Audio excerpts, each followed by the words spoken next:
La radio de CBG, une radio qui a le pouvoir de mouvoir. Écoutez cette radio 24 heures sur 24. Une radio qui a toute sa diversité culturelle pour vous accompagner. Et d'où que vous soyez, écoutez cette radio, votre radio. La radio de la compagnie de Boxy.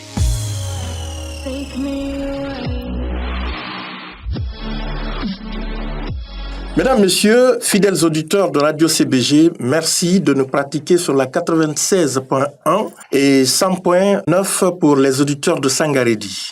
Nous recevons aujourd'hui dans cette émission invité de la semaine le directeur ingénierie et projet de la CBG, Monsieur Kernossa Diallo.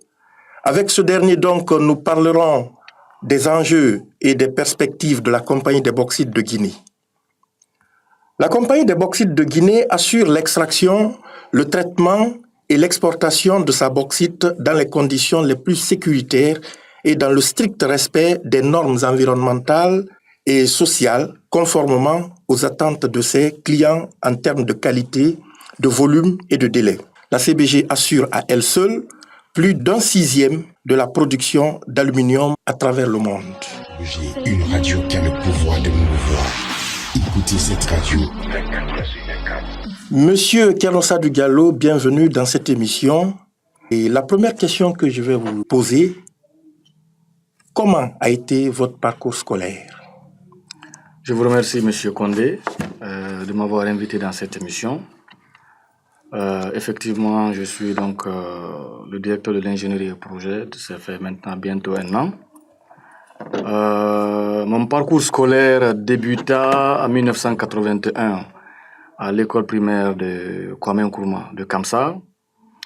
Et puis vous savez, à l'époque, il n'y avait pas d'école maternelle, donc nous avons directement commencé par l'école primaire. Donc c'est ainsi, j'ai fréquenté cette école de 1981 à 1987. Et en 1987, j'ai eu mon certificat d'études primaires pour être admis au collège.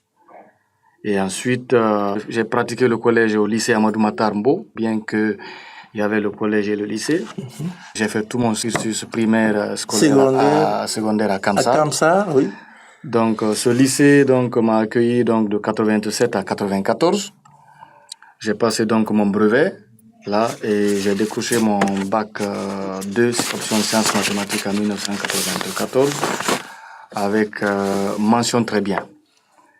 Et suite au concours d'accès à l'université, j'ai été admis à l'Institut Polytechnique Gamal Abdel Nasser de Conakry. Et j'ai fréquenté cette université de 94 à 99. J'ai soutenu donc à 2000, option fabrication mécanique. Donc, année à laquelle j'ai été diplômé ingénieur avec la mention excellente. Donc, voici un peu résumé mon parcours scolaire. J'ai une radio qui a le pouvoir de mouvoir. Écoutez cette radio 24 heures sur 24. Un beau parcours. Hein? Et mon chapeau pour vous, Monsieur Diallo. Vous êtes aujourd'hui directeur ingénierie et projet. Il y a une bonne période, comme vous l'avez dit. Et parlez-nous de cette grande direction, les mérites de l'ingénierie et projet et les perspectives. Effectivement, la direction ingénierie et projet est une direction très importante au sein de la CBG. C'est cette direction qui permet de concevoir, de planifier, de mettre en œuvre, de suivre et de livrer les projets d'investissement de l'entreprise. C'est à travers notre direction que l'entreprise réalise son budget d'investissement. Donc nous sommes un support important pour la production de la bauxite. Durant les 5 dernières années, la CBG a investi plus de 200 millions de dollars pour fiabiliser les équipements et supporter le niveau actuel de production. Je peux citer entre autres l'augmentation des équipements à la mine, Oui. L'augmentation de la flotte de locomotives et des wagons qui transportent notre bauxite Au chemin de fer. La fiabilisation des équipements du concasseur. Vous savez que notre usine est vieille de 50 ans. Tout à fait. Donc, c'est grâce à la direction ingénierie et projet que nous réalisons les projets pour fiabiliser les équipements. Grâce à ça, nous sommes en train de produire dans les meilleures conditions jusqu'à maintenant. Au niveau de l'usine, entre autres, il y a également le remplacement des équipements tels que les roupelles, la fiabilisation des équipements de séchage et le remplacement du chip-loader, le dragage au niveau du chénal. C'est pour vous dire que nous travaillons dans tous les secteurs techniques et opérationnels pour supporter les opérations à atteindre leurs objectifs en matière de production. Nous travaillons également avec l'équipe du projet d'extension. D'extension, oui. Les perspectives, c'est tout d'abord l'augmentation de notre production dans les mois à venir à 19 millions de tonnes. Puis, dans une seconde phase qui n'est pas loin, à 23 millions de tonnes. Voilà qui est bien dit. La CBG est une grande compagnie, à travers toute la Guinée, on le dit, qui a un impact positif sur le développement de notre pays. Et votre direction joue un rôle important dans cet investissement que fait la CBG dans la modernisation, vous l'avez dit, des installations, et tous les aspects. Est-ce que chez vous, les nouveaux projets, on peut en parler? Oui. Bon, d'abord, à la CBG, la gestion des projets obéit à toute une procédure de gestion qui est tirée de Alcoa. Comme vous savez, notre compagnie a un contrat d'assistance de management avec Alcoa. Donc, toutes les procédures de gestion de projets que nous utilisons sont conformes aux pratiques de Alcoa. C'est ainsi, la gestion des projets commence tout d'abord par la justification des projets par les clients. Et ensuite, une ligne de crédit est accordée à travers la direction générale de CBG pour l'inscrire au CAPEX. Une fois que le projet il est listé au CAPEX, un chef de projet est dédié pour pouvoir travailler avec les clients, pour pouvoir le justifier et le réaliser. La justification, c'est un processus qui n'est pas facile, comme vous le savez. Vous êtes passé un peu voir comment nous travaillons. Tout à fait. Le processus permet de questionner les projets pour ne retenir que ceux qui ont une valeur ajoutée pour l'entreprise. Donc, ça passe par un système de questionnement qu'on appelle BLIS et RFA. C'est à travers ce processus que nous déterminons les problèmes posés. Et la valeur du projet. La valeur du projet, quels sont les résultats attendus du projet, quelles sont les performances attendues en termes de santé, sécurité, d'environnement, de maintenance, de coûts, quels sont les standards à respecter. Tout ça, et ensuite, c'est à travers ce processus également que nous essayons de retenir les meilleurs fournisseurs ou les meilleurs fournisseurs de services ou de biens. Et ainsi, une fois que le projet il est justifié, il passe par toute la maille de justification jusqu'au niveau de Alcoa, le projet passe en exécution. Donc, et on réalise les projets, bien entendu, avec le support de certaines directions très importantes, telles que la direction achat et logistique, qui nous supporte dans la sélection des fournisseurs, et la direction juridique, éthique et conformité, qui nous supporte de tout ce qui concerne la compliance, l'éthique, le respect des normes et la conformité surtout avec la réglementation en vigueur. Donc c'est un peu ça. Les nouveaux projets, on en a. Cette année, on avait une enveloppe de 23 millions de dollars que nous sommes en train de réaliser. Et l'année prochaine, bien entendu, la direction générale est en train de se préparer pour le conseil. Pour présenter le conseil d'administration. Le conseil d'administration pour présenter les nouveaux projets que nous avons planifiés pour les 5 prochaines années. Ces fournisseurs cités, ils peuvent être locaux, ils peuvent appartenir à d'autres continents, je ne sais pas comment ça se fait. Ça dépend vraiment de l'envergure du projet.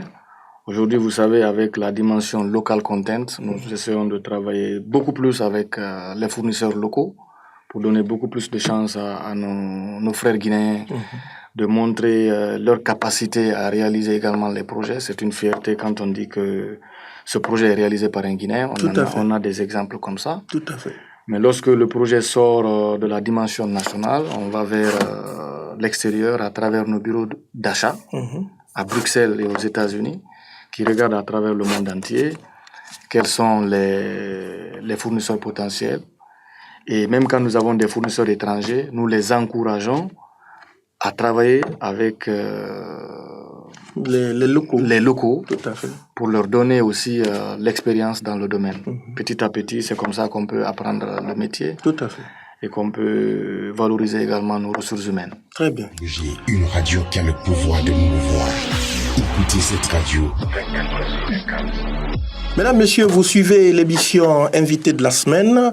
Nous avons comme invité ce soir Monsieur Kernossa Diallo. Il est le directeur ingénierie et projet. Monsieur Diallo, on va parler maintenant de la formation au sein de la compagnie de bauxite de Guinée. Vous vous y mettez fort bien.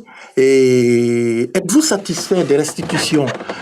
Le plus souvent, les travailleurs vont en formation à l'étranger, formation outre-mer. Et est-ce que vous êtes satisfait de leur restitution une fois sur le terrain? Bon, le sujet de la formation, c'est un sujet très important. Oui. Vous savez que la formation, c'est un challenge pour la direction générale aujourd'hui parce que la formation ne se fait pas comme ça se faisait dans le passé. Oui. Il y a eu beaucoup de changements et malheureusement pour nous, la nouvelle jeunesse, nos aînés sont proches de la retraite. Oui, tout à fait. Donc on doit profiter au maximum pour tirer ce qu'on peut tirer d'eux. D'expérience. Voilà, parce que vous savez qu'il y a des expériences qui ne sont pas dans les livres. Tout à fait. C'est dans les têtes. Donc effectivement, le sujet de la formation est un sujet important, mais pas plus tard qu'hier, on en discutait au niveau de la direction générale. En ce qui concerne notre direction, on peut dire qu'on est satisfait, mais il y a encore du chemin à faire. Vous savez, le sujet de la formation, il faut savoir identifier les vrais besoins de formation. Il faut savoir identifier les bonnes personnes et donner la formation vraiment à ces personnes. Et ensuite, après la formation, essayer de faire, comment dirais-je, essayer d'évaluer la formation sur le terrain. S'il y a des écarts, les combler. C'est un processus continu. Donc nous essayons de travailler avec le CDF dans ce sens pour l'identification des besoins de formation en fonction des personnes ciblées. Et nous essayons de développer des programmes. Aujourd'hui, la direction générale accorde une très grande importance à la formation. Et c'est le seul budget que le DG a demandé de ne pas réduire. C'est pour dire que la direction générale est soucieuse pour ce volet et accorde une très grande importance. Et nous y travaillons activement avec le centre de formation. Très bien. Donc, il y a du chemin à parcourir. J'ai une radio qui a le pouvoir de mouvoir. Écoutez cette radio. Alors, on continue dans cette émission, amis auditeurs. Et le projet d'extension, nous l'avons suivi la fois dernière. C'est un projet qui avance fort dans notre usine. Et les employés ont les regards braqués sur ces mastodontes qui sortent bien de la terre. Et le broyage, on a vu, les fours, l'extension du quai minéralier. Cela veut dire que CBG a un avenir radieux. Tout à fait. Oui. On peut le dire avec fierté, sans embâche, que nous avons beaucoup de chance à servir cette compagnie.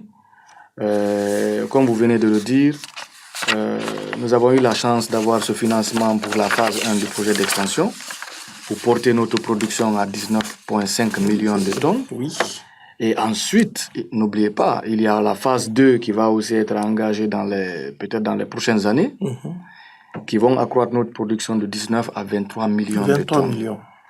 Nous avons des projets d'ouverture de nouvelles mines. Par exemple, Parahui, en 2019, va être ouvert. Et nous avons d'autres projets de développement qui sont listés dans notre plan 5 ans, qui consistent, par exemple, à aller explorer de nouvelles carrières sur le sud de Kogon. C'est dire que, on peut le dire sans se tromper, que la CBG, il y a de l'avenir pour disons même les 50 prochaines années, pour pouvoir continuer à exporter de la bauxite à haute qualité en respectant les exigences du client. Et de passage, quel est le message que vous pouvez apporter aux jeunes étudiants qui sont en train d'être formés dans les métiers? Parce qu'actuellement, on a besoin de la crème. Sur 50 étudiants, par exemple, la CBG peut demander 3 ingénieurs. Et c'est par voie de compétition. Ouais. Quel est le message fort que vous pouvez lancer aux jeunes? Bon, je dis d'abord qu'il faut dire aux jeunes de continuer à se former, d'avoir beaucoup de courage dans la recherche de l'emploi et d'abnégation, être plus curieux, ceux qui ont la chance de faire des stages pratiques, approcher les anciens pour tirer le maximum d'eux, parce que comme je l'ai dit, nos doyens qui sont en train de partir, ils sont pétris d'expérience. Et ils ont ça avec eux, c'est dans la tête. Des fois, ce n'est pas dans les livres ou dans les écoles qu'on peut les avoir. Oui. Il faut également dire aux jeunes d'être patients, c'est pas facile. Chez nous, les embauches se font suivant des critères bien déterminés. C'est sur la base de concours, sur la base de tests organisés par le CDF. Mais les jeunes sont, disons, le plus souvent à la sortie de l'école, ils sont très pressés. On est tous passés par là, j'avoue. On sort de l'école, on manque de stage, on n'est pas compétitif. Et le plus souvent, on veut tellement aller à la recherche de l'emploi qu'on change nos diplômes. Tout à fait. On a vu des ingénieurs qui ont essayé de prendre des postes de BTS. Ils sont allés jusqu'à changer les diplômes parce qu'ils veulent avoir. Et après, quand ils rentrent, ils voient qu'ils ont des opportunités, mais ils sont déjà rentrés avec un diplôme BTS. Ils peuvent faire mieux. Je demande également aux jeunes de s'orienter beaucoup plus vers les métiers, vers les domaines techniques. C'est extrêmement important. Tout le monde veut être ingénieur, mais en général, tout le monde ne peut pas avoir. Tous les ingénieurs qui sont formés aujourd'hui n'ont pas la possibilité d'intégrer les entreprises. Tout à fait. Les entreprises aujourd'hui ont beaucoup plus besoin des hommes de métier, des techniciens à haut niveau. C'est pourquoi je les encourage à aller vers ces métiers. Ça va leur permettre d'avoir beaucoup plus de chances sur le marché de l'emploi. Quand vous regardez aujourd'hui notre zone Bokeh, pour ne citer que ça, dans les années à venir, on va avoir peut-être dans un rayon de 50 km Tout à fait. plus de 4 à 5 sociétés minières. Oui. Ces sociétés auront besoin de la compétence, de la main-d'œuvre. Et ça, c'est une haute compétition. C'est une haute compétition. Tout à fait. Ce n'est pas simplement le diplôme, mais c'est ce que tu peux apporter à l'entreprise. Ouais, c'est cette expérience qu'on recherche. C'est cette expérience qu'on recherche. Tout à fait. C'est extrêmement important. Monsieur Diallo, on va parler de vous. Vous aimez bien votre travail. C'est des nuits blanches que vous faites. C'est des missions par-ci et par-là. C'est des visites de chantier et tout cela, pourvu que ça va mieux. Et est-ce que vous êtes satisfait de votre travail? Est-ce que ça ne vous arrive pas de dire non, là ça va pas, là ça va, non, il faut qu'on améliore? Cela vous arrive-t-il? Oui, vous savez, ça c'est... L'homme doit continuer tous les jours à se battre. C'est très difficile de parler de moi. Je pense que la direction générale ou la hiérarchie est mieux placée pour parler de ce que nous sommes capables de faire en termes de performance. Je sais que tout n'est pas parfait, effectivement, mais nous essayons de faire le mieux, nous essayons de donner le maximum de ce que nous savons au bénéfice de l'entreprise. Et bien entendu, on aide aussi nos collaborateurs à aller dans le même sens. C'est un travail d'équipe, c'est pas une seule personne, c'est un travail d'équipe, chacun est capable de quelque chose. C'est pourquoi nous encourageons, en tout cas au sein de notre direction, la direction d'ingénierie et projet, que les gens se donnent la main pour travailler en équipe, pour pouvoir sortir les résultats escomptés. Tout à fait. Très bien. Alors, peut-être une avant-dernière question pour juste terminer. Quel appel lancez-vous donc à tous les travailleurs de CBG? Nous nous acheminons vers la fin d'année et il y a bousculade pour atteindre l'objectif. Eh bien, les installations s'arronflent. Et voilà, quel est le message sécuritaire que vous pouvez apporter lancer à l'endroit de tous les travailleurs de CBG? Bon, côté sécurité, il faut dire aux employés d'essayer de garder le cap. Vous savez, en général, surtout particulièrement cette année, on a eu beaucoup de contraintes, on a eu beaucoup d'interférences avec le projet d'extension qui ont impacté notre production. Bon, ça arrive, c'est des projets qu'on appelle des brownfield. C'est pas des projets tout neufs. Tu viens t'intégrer à une installation existante. Et une installation qui est là depuis 40 ans, 50 ans, il y a toujours des imprévus. Donc, on a eu beaucoup d'imprévus au niveau du projet d'extension. Nous sommes en train de travailler pour sortir de la crise.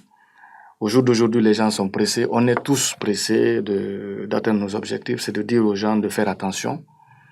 De faire attention dans les installations pour ne pas avoir des accidents. De respecter surtout les consignes données.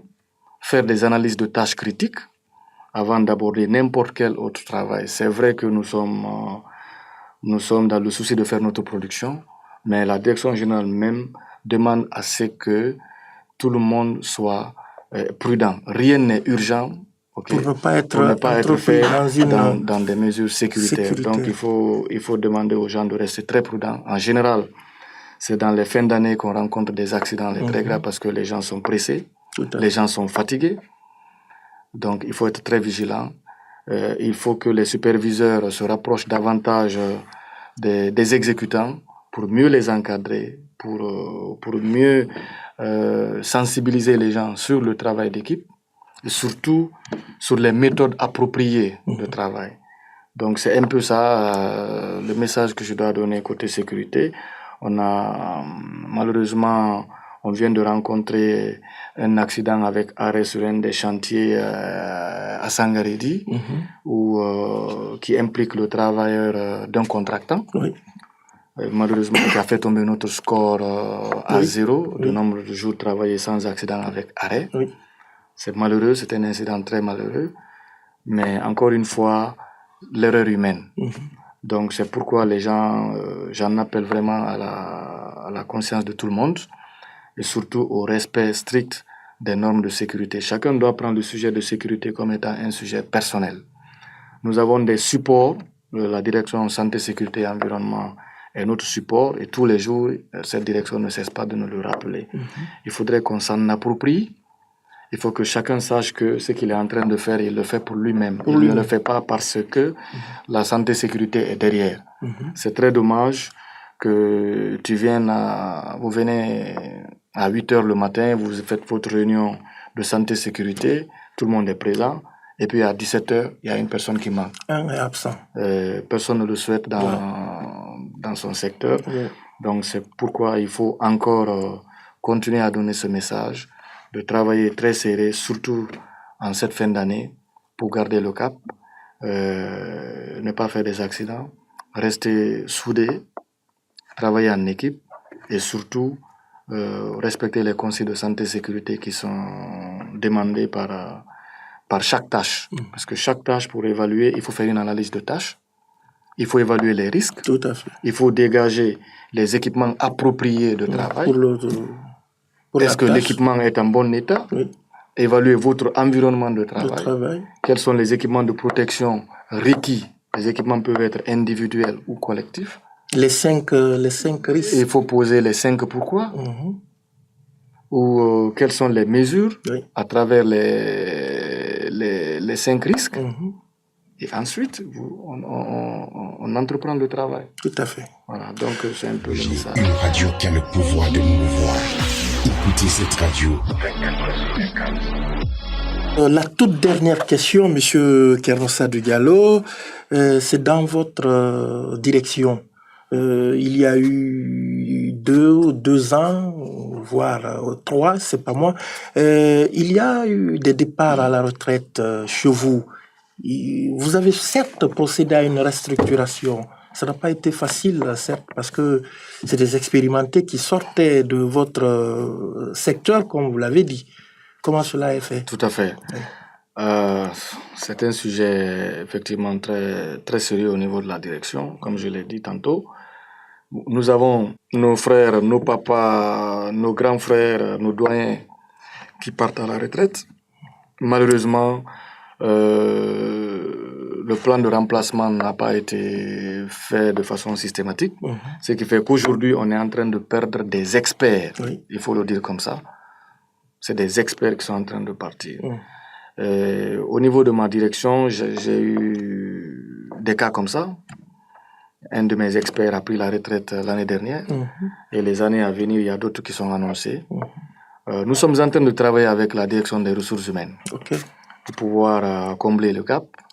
Au jour d'aujourd'hui, on utilise même ces experts de temps en temps en assistance technique pour encadrer les jeunes jusqu'à ce qu'on puisse combler le gap. Donc nous travaillons dans un plan de remplacement, dans un plan de formation de ceux qui sont là.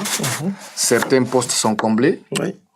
Je peux vous dire avec satisfaction que j'ai réussi à organiser il y a 2 ans en perspective justement de ces départs des tests de recrutement où j'ai réussi à dénicher 3 bons ingénieurs qui sont aujourd'hui opérationnels. Et c'est des ingénieurs qui venaient d'ailleurs, qu'on a réussi grâce à la politique qu'on a mise en place, de les attirer vers notre entreprise et de les embaucher. Aujourd'hui, ce sont des références au niveau de ma direction. Tout le monde me demande, mais comment tu as fait? Comment vous avez fait? Mais c'est simplement parce que on s'est pris très tôt dans le processus. On a essayé de faire un processus très sérieux de sélection et on était très content d'avoir ces ingénieurs parmi nous. Donc, un travail est en train de se faire avec la direction des ressources humaines pour identifier partout où il y a des départs, des besoins de ce genre, identifier donc ces besoins et mettre en place un plan de remplacement à court, moyen et long terme. Alors, Monsieur Diallo, pour terminer, votre dernier mot. Mon dernier mot, c'est de vous féliciter pour les initiatives que vous êtes en train de mettre en place dans le temps, et c'est une priorité pour la direction générale. Nous faisons beaucoup de choses pour notre communauté, pour nos travailleurs. Malheureusement, ce n'est pas connu. On peut dire aujourd'hui que nous faisons plus que toutes les autres entreprises qui sont autour de nous, sans se tromper. Malheureusement, les œuvres que nous faisons ne sont pas connues de nos collaborateurs et de notre communauté environnante. Tout à fait. Je pense qu'il faut continuer cette initiative, à dire aux gens ce que nous faisons, à expliquer aux gens c'est quoi nos valeurs, c'est quoi notre mission, et surtout quel est notre apport vis-à-vis de notre communauté. Tout à fait. Nous avons réalisé beaucoup de projets communautaires. Tout récemment, à travers le projet d'extension, nous venons de goudronner la route de Kassopo. Tout à fait. Ça, c'est quelque chose au bénéfice des populations riveraines. La dernière fois, vous avez entendu le directeur général de CDG qui a annoncé des projets qui sont très importants. La construction du stade. Le développement de notre stade de l'amitié. Qui sera l'une des plus belles infrastructures du pays. Exactement. Réalisé grâce au support ou aux appuis d'une société minière qui est la CBG. Nous avons fait dans le passé beaucoup d'infrastructures.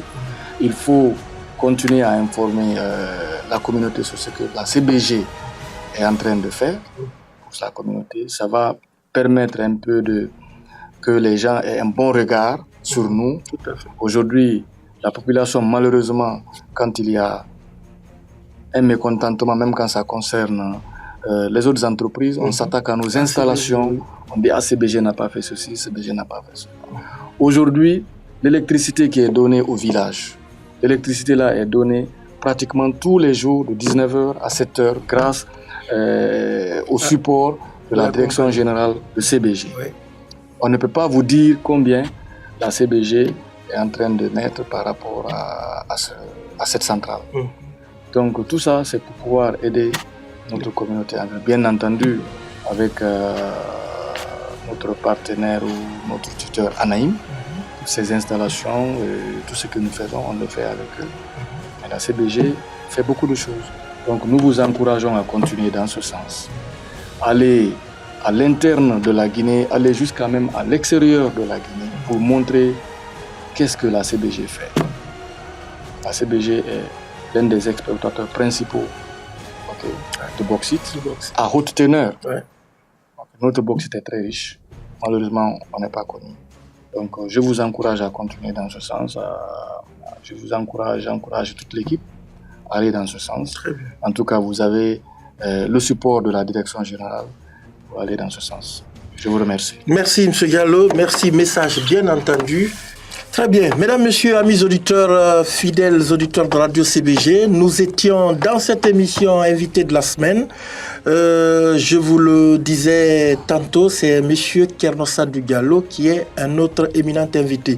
Alors, vous pouvez suivre cette émission sur www.cbg-guinée.com et vous pouvez nous voir également sur YouTube.